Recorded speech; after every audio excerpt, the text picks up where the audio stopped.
حضرت علی رضی اللہ تعالیٰ عنہ نے فرمایا، جب بھی فارغ وقت ملے اپنی ماں کے پاس جا کر بیٹھا کرو، کیونکہ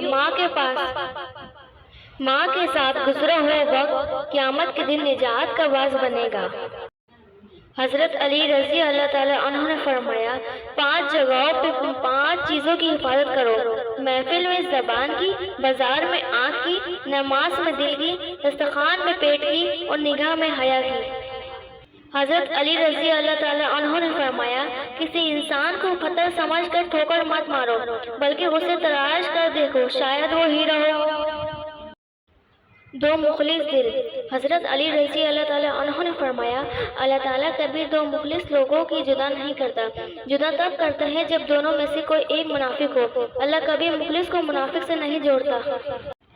حضرت علی رضی اللہ تعالیٰ عنہ نے فرمایا، اپنے دل کو مضبوط بناؤ اور اللہ پر یقین کرو، وہ تمہاری ہر مشکل آسان کر دے گا انشاءاللہ۔ حضرت علی رضی اللہ تعالیٰ عنہ نے فرمایا، انسان مایوس اور پریشان تب ہوتا ہے جب وہ اپنے اللہ کو راضی کرنے کے بجائے لوگوں کو راضی کرنے میں لگ جاتا ہے۔ حضرت علی رضی اللہ تعالیٰ عنہ نے فرمایا، زندگی کے ہر موڑ پر صلح کرنا سیکھو، کیونکہ جھکتا وہی ہے جس میں جان ہوتی ہے، اور کرنا تو مردے کی پہچان ہوتی ہے۔